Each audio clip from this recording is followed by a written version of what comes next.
All right. Okay. So last time we began to discuss exactly what Revelation is responding to as a book. What is Revelation essentially saying? What is it saying? What it's saying in response to? So that's what led us to the talk about the creation of all things, what and who God is.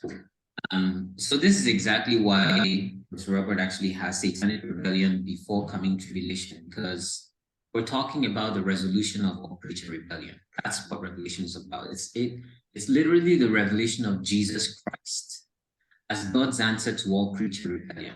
So if it's the revelation of Jesus Christ in answer to all creature rebellion, then we want to ask, what creature rebellion?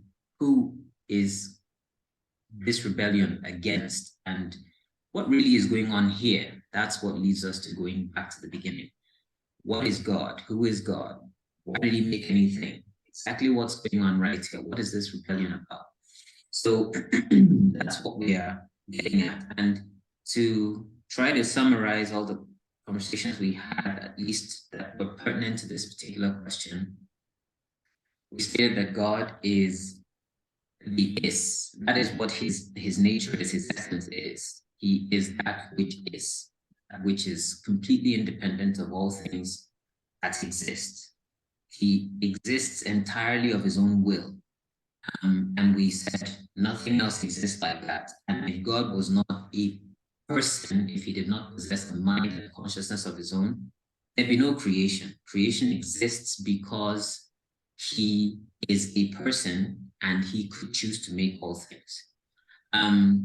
Therefore, even if we were to posit that it is possible for things to self-exist, mindless things to self-exist, the fact is that the existence of creation proves that God is not a mindless thing, he is a person.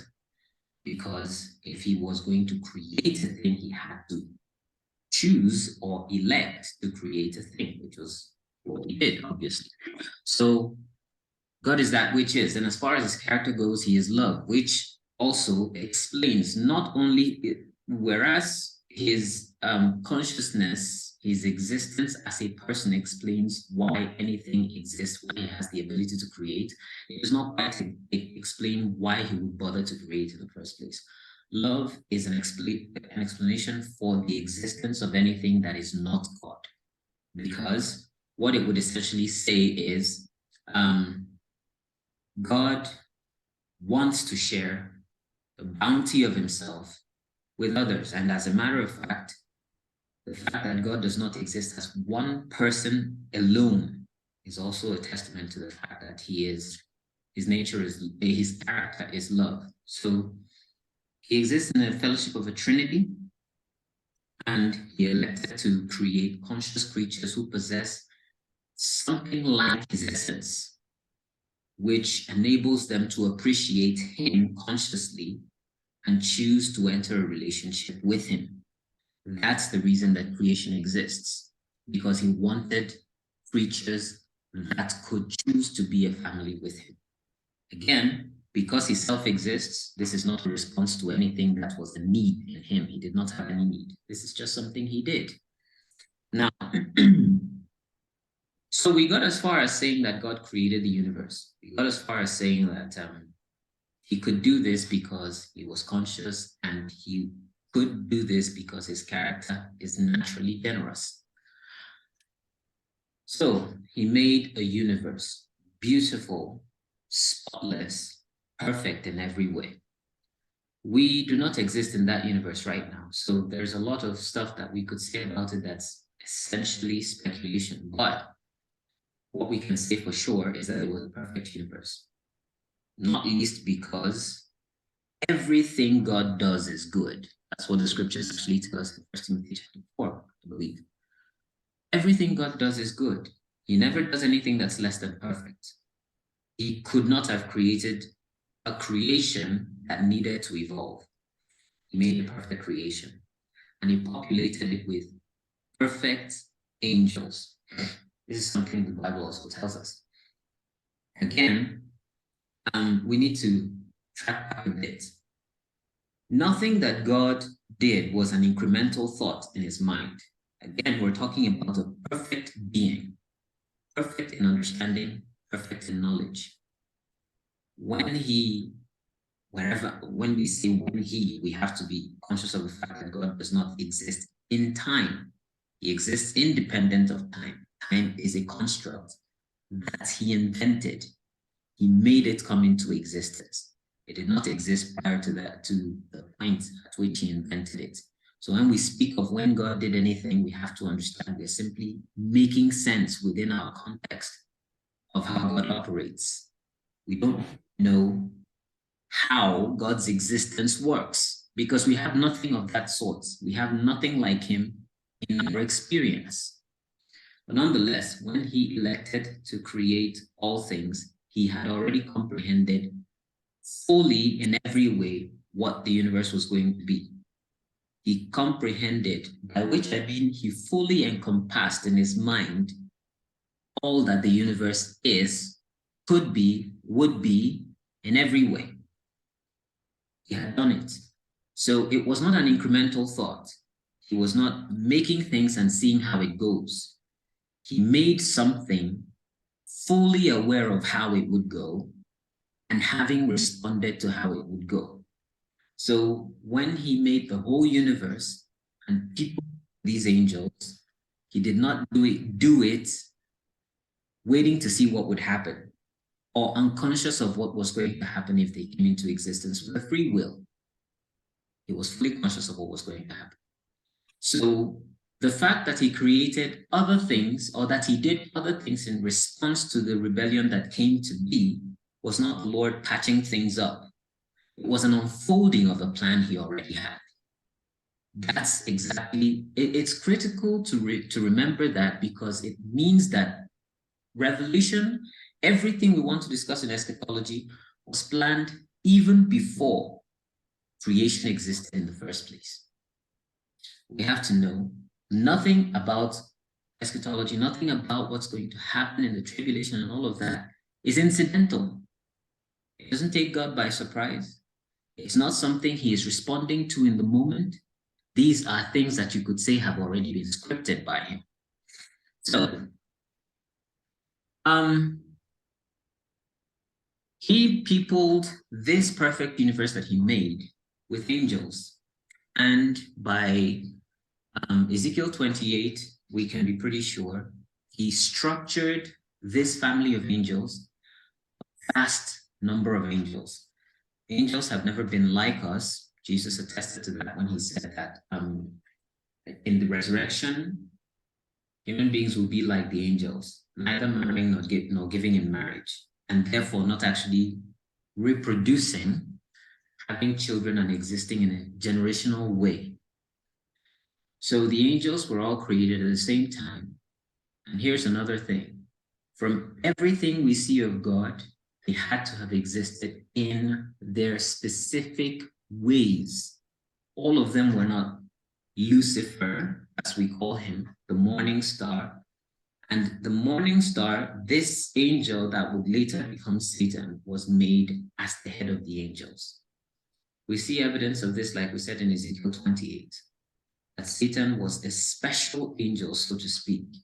He existed as the standard of perfection for the other angels. And the way he existed appeared to signal something like a king of the rest of the angels. Now, I think it would be hard to postulate that he was the only one with a rank. It seems more in keeping with our understanding of God that he structured this family of angels in ranks already, just as we see with how Israel marched in the desert. Everybody had their place. The Levites had their place. Judah had his place. Dan had his place. Everybody had their place in the march.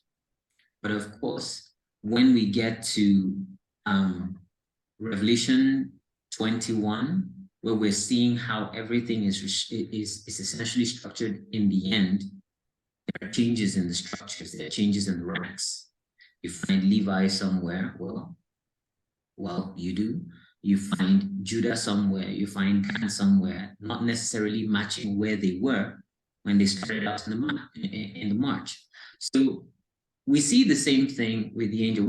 Or rather, we can postulate the same thing. We can conclude the same thing with the angels, that they exist in different ranks.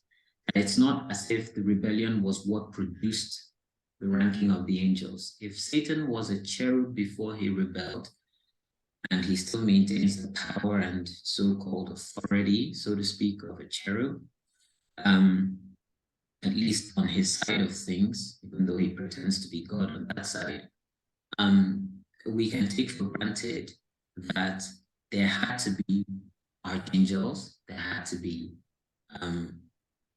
kingly elders, there had to be authorities and whatnot within God's ranks at the same time. All the angels had their specific places.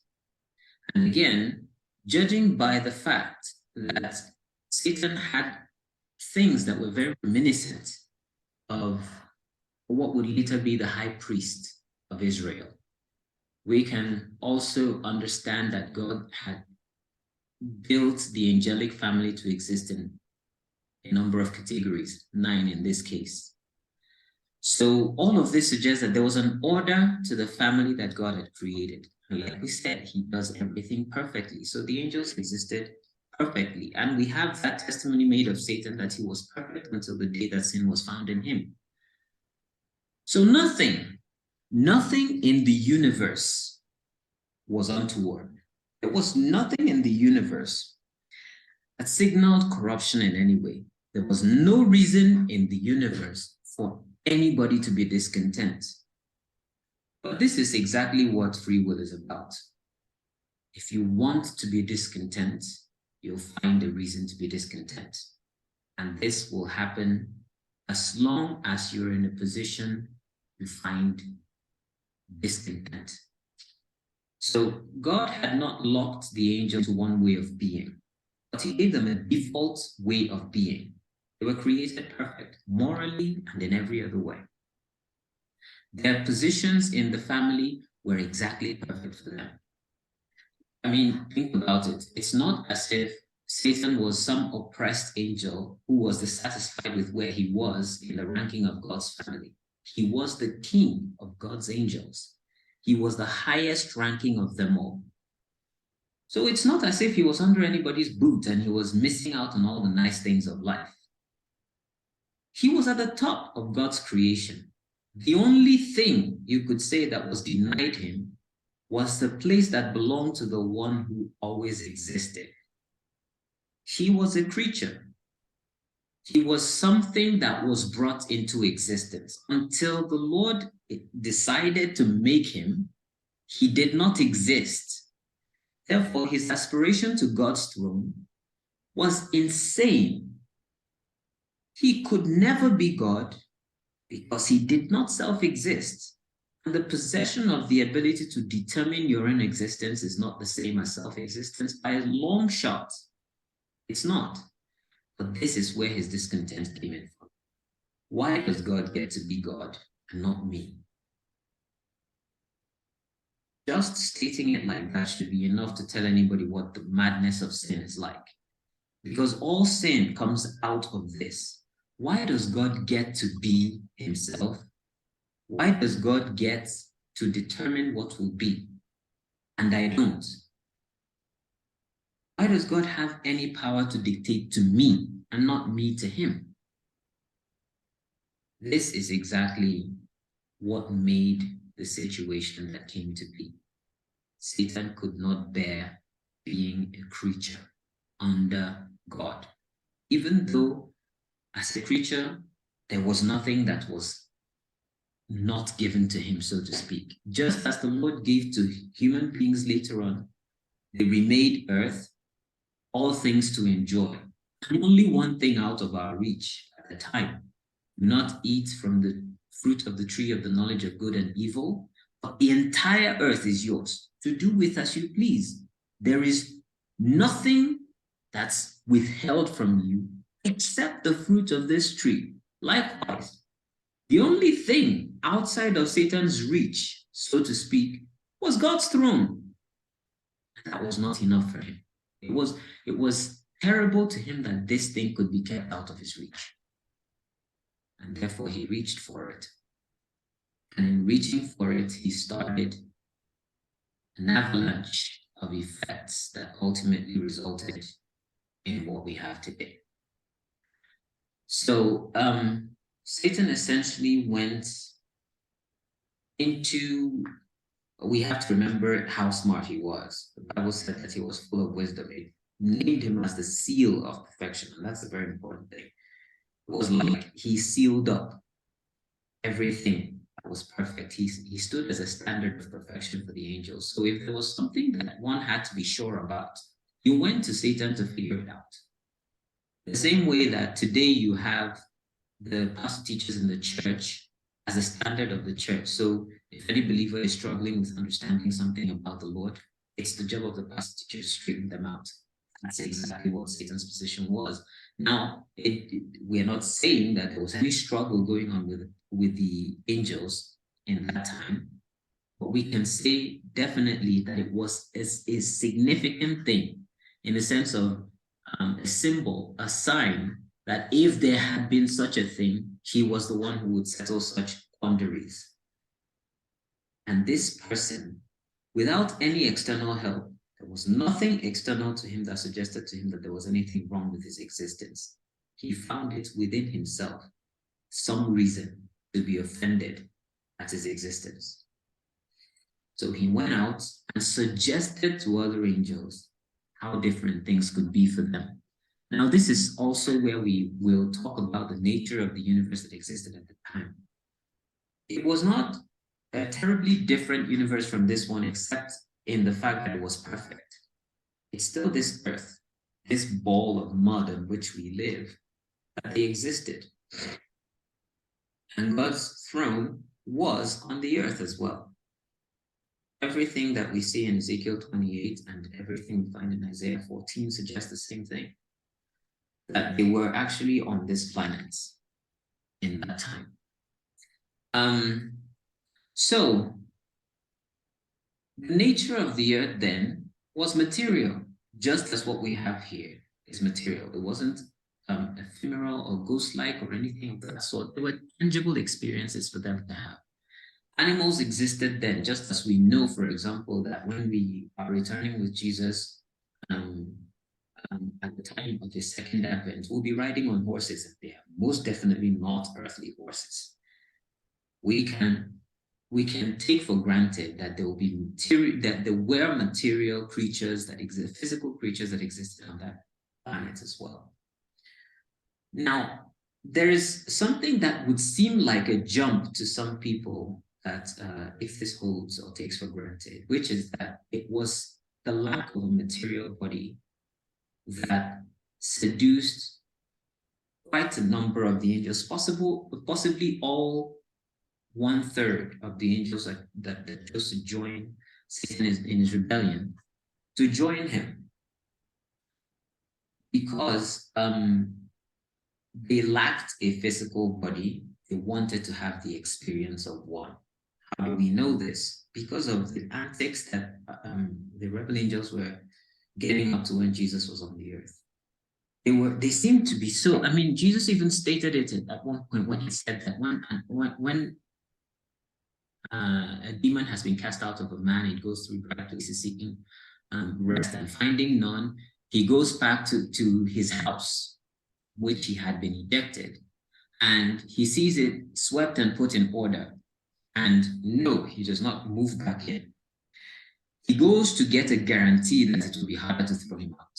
So he gets 7 demons more wicked than himself, goes back into that man, and the state of that man, the latter state of that man, is worse than the earlier state, which that was a pretty strong statement. It spoke to how it was like an addiction for them to be in a physical body, especially one that corresponded as closely as possible to their nature.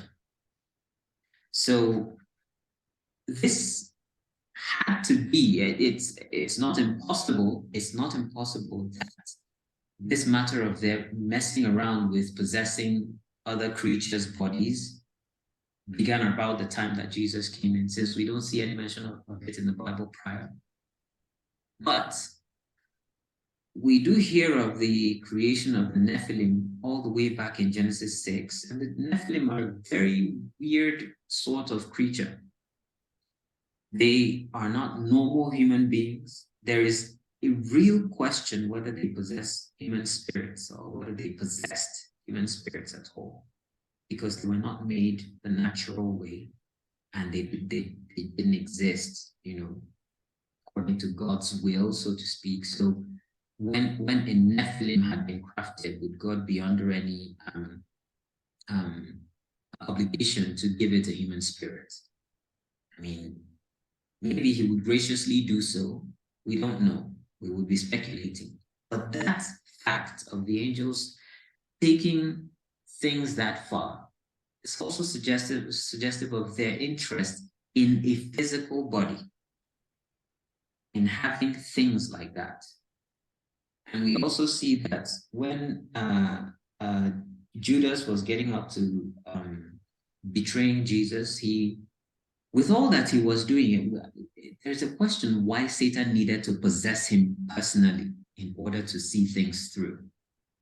I mean, how far had Judas already gone? Why did Satan need to possess him?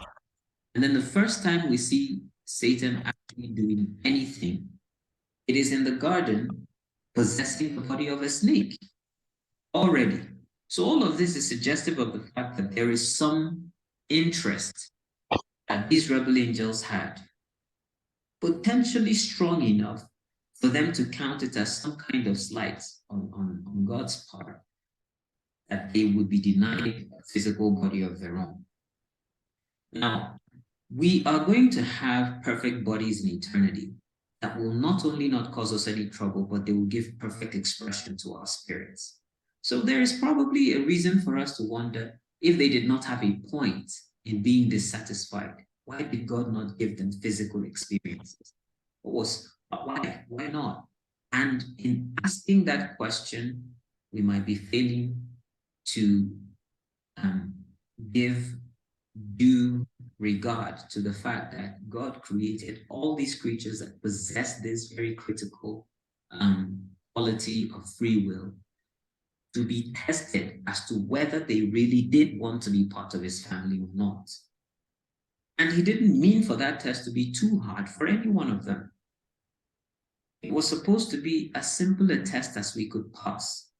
We would be able to say with all certainty something that would never change no matter what the situation is. So even if we had 1,000 lifetimes over to live, we would still essentially make the same decision.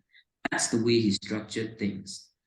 And having a physical body was a harder test by far than not having one, which was exactly why the Lord started out with creatures that did not have to be tested in physical bodies. So, in other words, it's not strictly that, but they had life on easy mode. It was not such a terrible choice for them to make. They had constant communion with God. They lived on the spiritual plane. They could enjoy the world. And we see proof of that in the fact that we had angels who came to visit with children of God, and they actually shared meals with children of God. The angels that visited Abraham, the angels that hung out with Lot, wherever we find them, it's not as if they cannot enjoy physical phenomena. They simply lacked physical bodies of their own. That's all. And somehow, this was enough of a reason for these angels to line up with Satan in rebellion against the Lord. But still, however much they wanted physical bodies, it's still not quite a good reason for them to take such a massive risk. Unlike us, we human beings in physical bodies today being tested, the angels did know who the Lord was. They saw him. They dealt with him on a, you could say, daily basis, and for a long time. In our case, our material bodies limit our ability to perceive the spiritual plane, so to speak. We don't see a lot of things that are going on on spiritual level of existence, so to speak.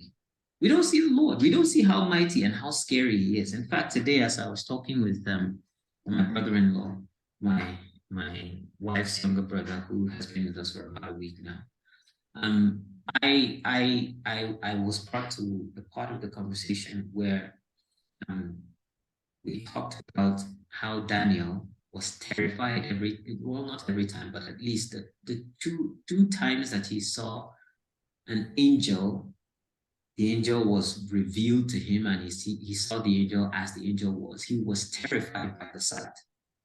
I told him that that's just what happens when you see an authority who has the power to kill you and who has a responsibility to watch what is going on earth. Just like you'd be terrified if you were doing something wrong and happened by a policeman. So imagine if we could then see God. Imagine if we could have the spiritual experiences that angels of that time had. Would we really, really be as arrogant as we are today?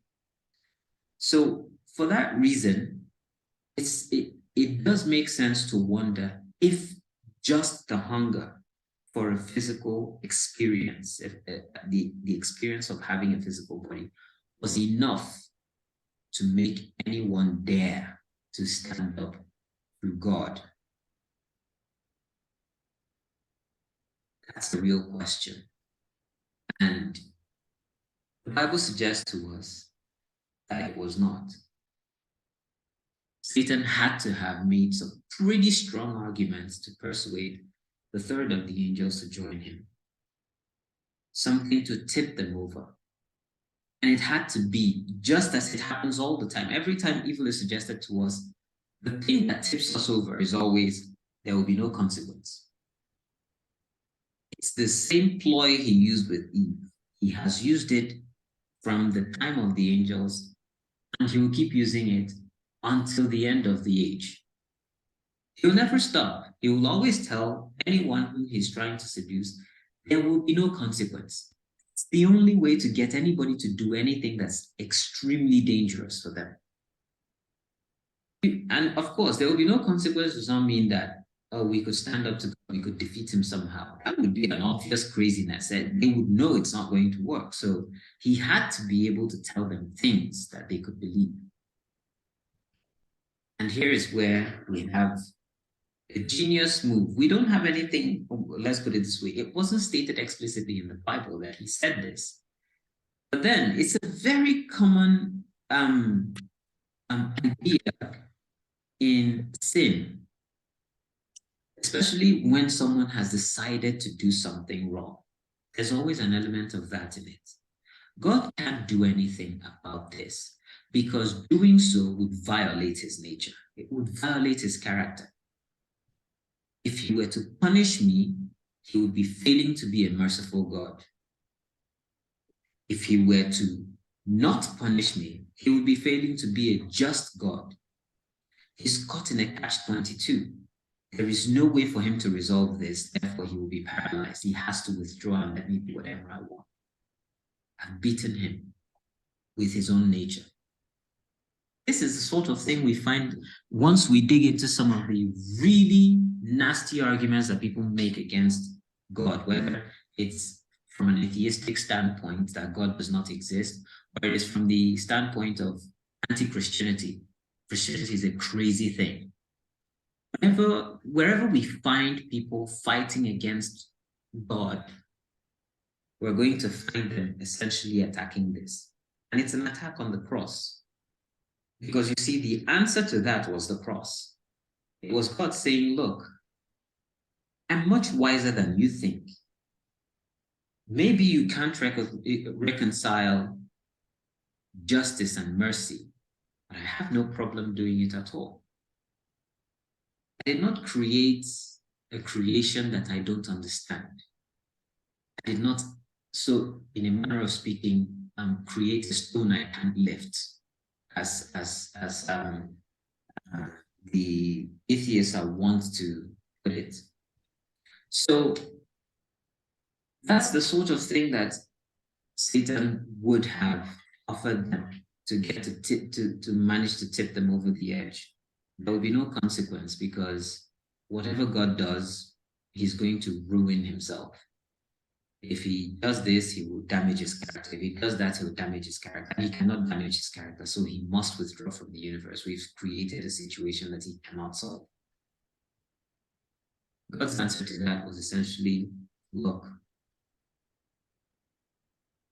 I can reconcile justice and mercy. I can punish the sinner. I can forgive the sinner. Now, another thing, it's not really another thing, it's this matter. We have sinned, and for God to forgive us would be to ignore his justice. He can't ignore his justice. He would have to punish us. If he punishes us, he will damage creation. His family will no longer be whole, and he makes everything imperfection. So this imperfection will lead to some kind of problem in his universe. And it makes sense for them to think that way. It makes sense for us to think. I mean, if you've been in that position where you've made something beautiful and then some kind of damage is done to it, like a crack, you have to be an exceptional genius to be able to fix that thing without any reminder of the crack in it, the damage that it has suffered. It's just never going to be perfect anymore. You have to change the way you look at it for it to be acceptable in your eyes. But you see, God is perfect. And Satan was playing on that as well. If in any way his universe is damaged, he has to destroy it. And he is a merciful God. Is he going to destroy the righteous along with the unrighteous? So there you go. We've boxed God into a corner. He can't redeem us. He can't punish us. He's just going to leave the universe and we'll get to do whatever we want. Yeah, it didn't turn out that way. I think God did to remind them that, no, he made the universe, like Professor Robert puts it, turn off the lights. Creatures of light experiencing darkness for the first time. And then he promptly destroyed the entire universe and placed it underwater. So this was the genesis of creature rebellion. All the madness of sin and everything began at this point. As Professor Robert would mention, and it does make sense, I've always wondered about, until I came to this, I wondered about the fossils. Is it possible that dinosaurs roamed the earth in the days of Noah? Wouldn't it be just ridiculous? Those are huge things to be running around on earth like that. Would human beings really survive under those conditions? Yeah, but they probably didn't exist at the time of Adam. They existed prior to that time because, of course, the angels were messing around with the creatures that existed on earth. Remember, they were looking for bodies to possess. So all of this led to the destruction of the first universe as we knew it.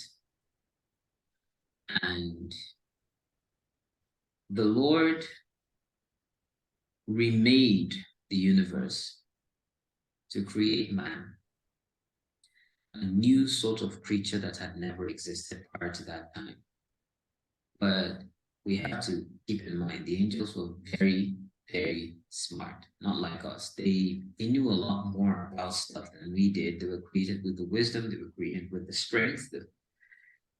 They were better in every way, so to speak. So when man came on the scene, any of them could have understood what was going on. This creature was too similar to the angels to not be a replacement for those angels that had rebelled, which was to signal to Satan that something was really going to happen, which he had not thought about.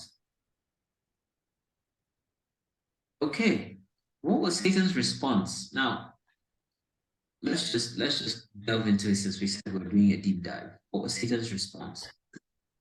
And what did this signify?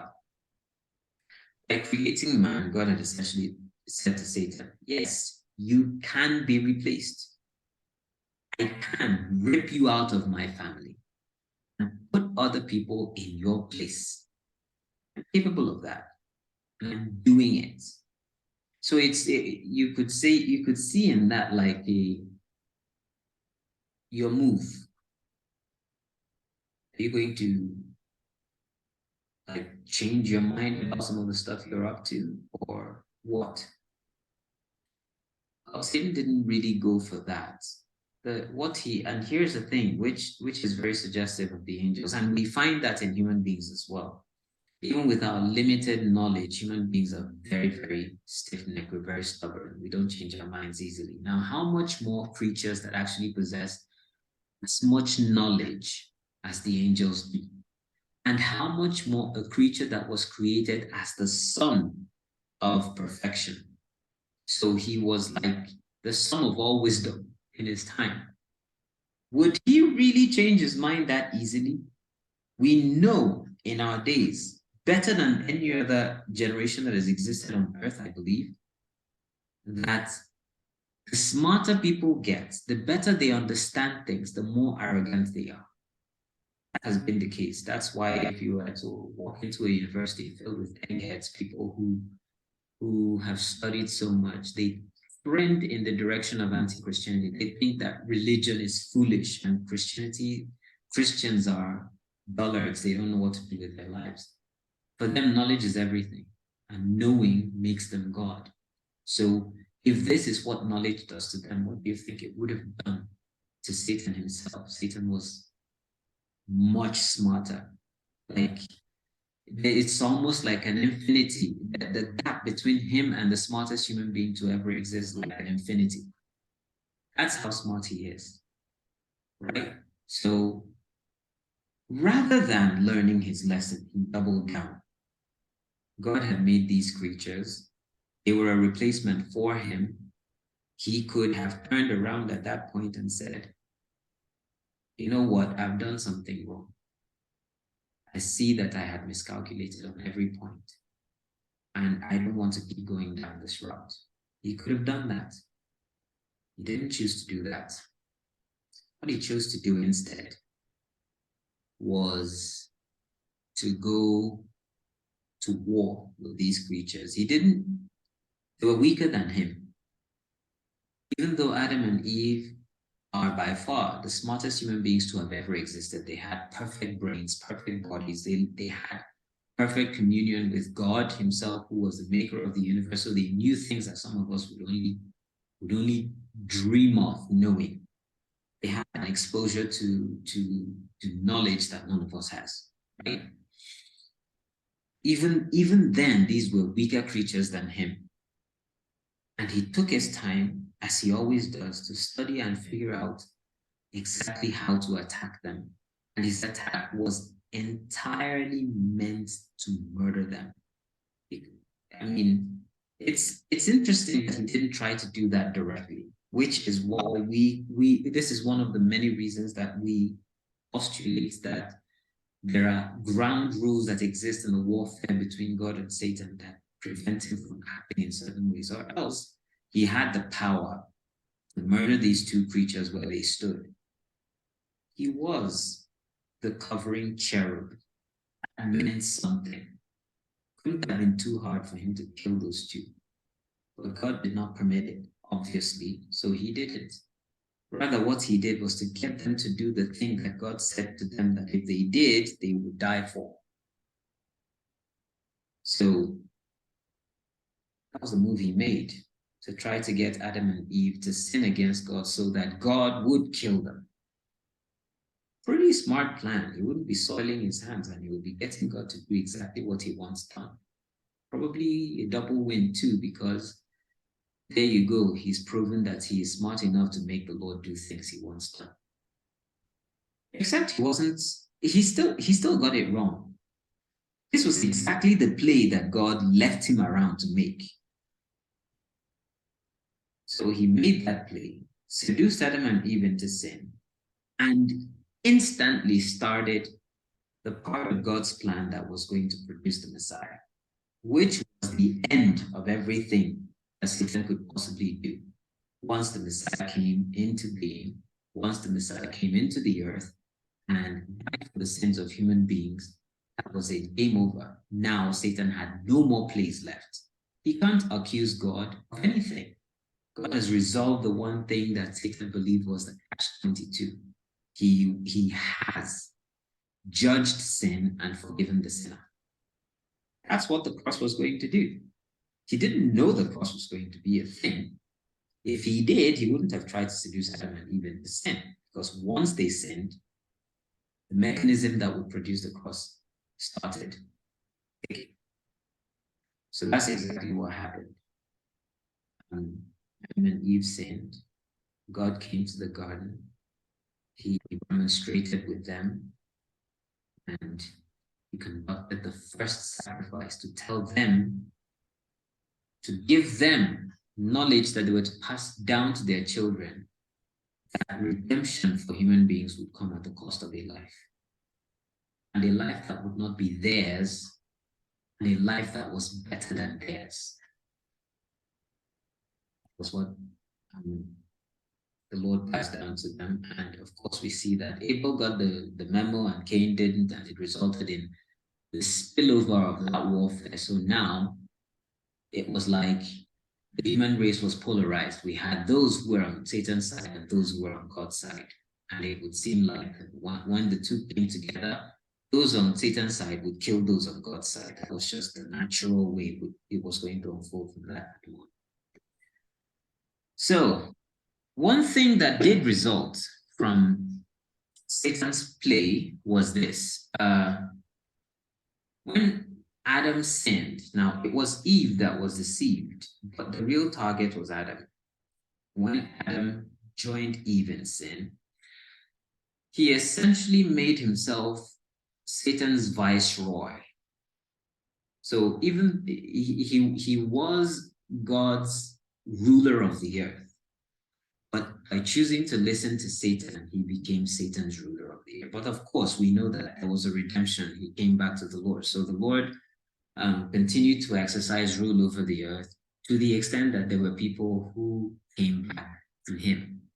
So this is, of course, why we have the situation with Cain and Abel. When Cain murdered Abel, it was the Lord who sentenced him and conducted his punishment.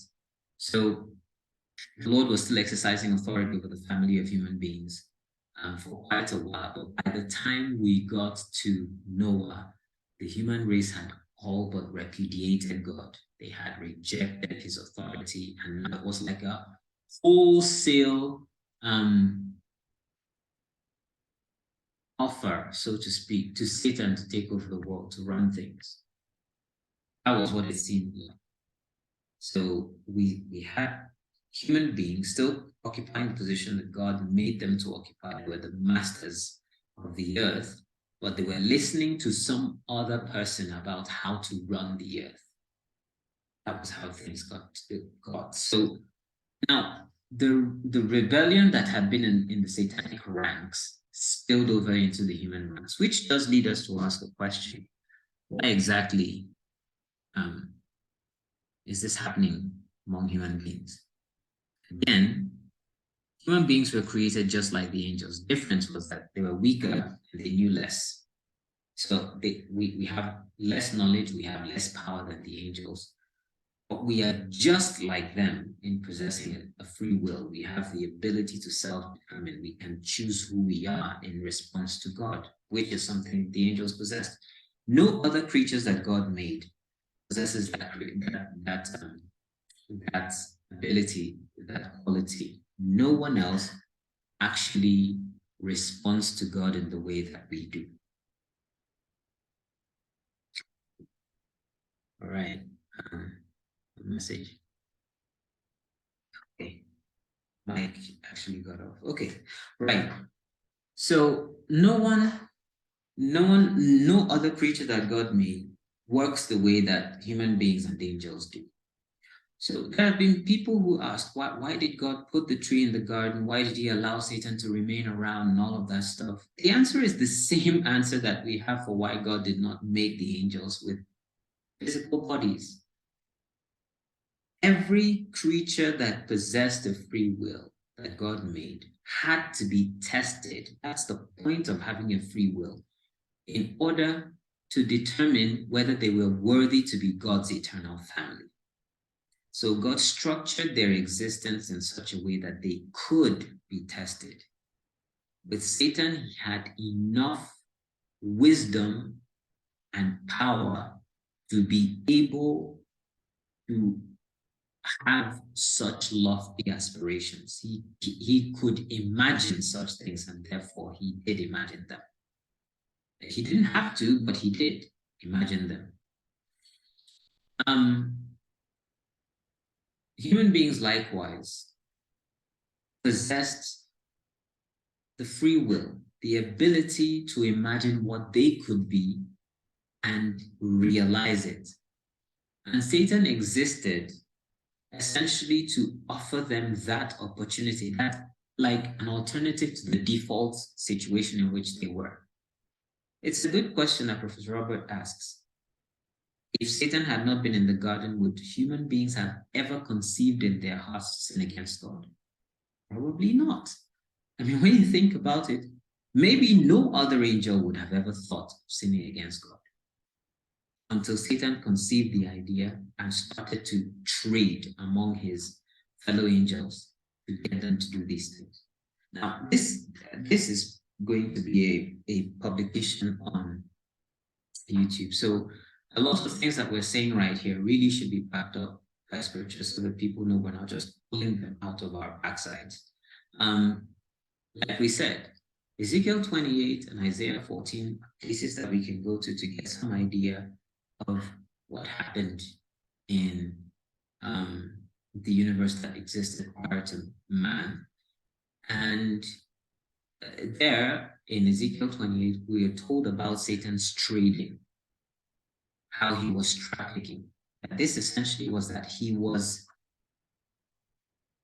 plotting, not really plotting, but trying to buy or get others to buy into his ideas about how the universe should be and what should happen to God. So that's what trafficking was all about. You could read it to mean that, the king of Babylon was, doing a lot of trade. That's true. But it also applied to Satan. If he was going to have angels on his side, he had to sell them something to make them want to be on his side. So likewise, to recruit man to join his rebellion, he had to sell man something, and what he offered was what man seemed to lack: the knowledge that came with not having a physical body. You would know all things and be like God. That was the idea. Well, whether we came to know all things is another matter altogether. I think if anyone is honest, we would recognize that there's a lot of knowledge that we have lost about things that do matter. We live in days now when people don't even know, for example, that male is a different thing from female, man is a different thing from woman. You are not both and neither. You're actually one or the other. That's kind of a loss of knowledge, not an increase in knowledge. We're not getting better at knowing things. We're actually getting worse. And that was exactly what happened when Satan seduced Adam and Eve into sinning against God. So we have scriptural references for a lot of the stuff we're talking about. We'll just keep going and eventually present them as time requires. Okay, so Satan did get his chance with human beings, and human beings, like we said, existed in the way that they did in order to be tested, and they were tested, and it resulted in the failure of the first couple and the starting of the mechanism to bring redemption to the sinner, so that all the angels would see that it was possible for God to reconcile his justice and his mercy, that he could punish sin and forgive the sinner. That was what the cross accomplished. All right, so this is how man was recruited into Satan's rebellion. And a vast majority of human beings have existed from that time until now. And it's very telling. We have to keep in mind that by the time we get to Noah, little over 1,000 years after Adam was created, we're seeing a situation where God says, there's only one person who is walking with me as he should. There was only one person, and it was for the sake of that person that God saved his family. You know, so that's just a very interesting. Everybody else was just doing their own thing. Even the family of faith appeared to have already started to be corrupted, and God wiped all human beings off of the face of the earth. Yes, it was also to kill the Nephilim that had come into existence at that time, but it goes to show Satan seemed to be winning as far as recruiting human beings was going. And shortly after the flood, 101 years after the flood, the matter of Babel, the Tower of Babel, humankind coming together to start a new rebellion against God. Together. Yeah, that happened just a century after the flood, which is also a very interesting demonstration of Satan's success with recruiting human beings to join his cause. By the time we get to Abraham, not very long after Babel, you see how, well, let's take it all the way to Jacob to give us a picture of how things were.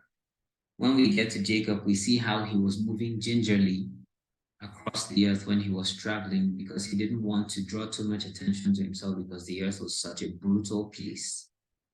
And then that was not a very different situation than Abraham was living in. Abraham was actually respected and avoided because he had not only military prowess, but he had a sizable family of fighters. There were over 300 fighters who were born under Abraham's roof. So he was like a prince. That was exactly how the Hittites, among whom he lived, saw him. So he lived in a pretty brutal world that came from Noah and Noah's children. That is very interesting. Noah lived 350 years after the flood, which meant he was still around when the Tower of Babel was built. Why did no one seem to listen to Noah and they went ahead to do the things that they did? Because there was something in man that was driving towards him all the time. So this was an ingrained rebellion that just kept working out like this. People would end up on a collision path with the Lord. So the nature of that rebellion is pretty ingrained, and it cut across both planes, on the angelic and on the human plane. There was rebellion against God. Okay, so I think that covers to quite some degree what the state of things were. Let's just take a look at things.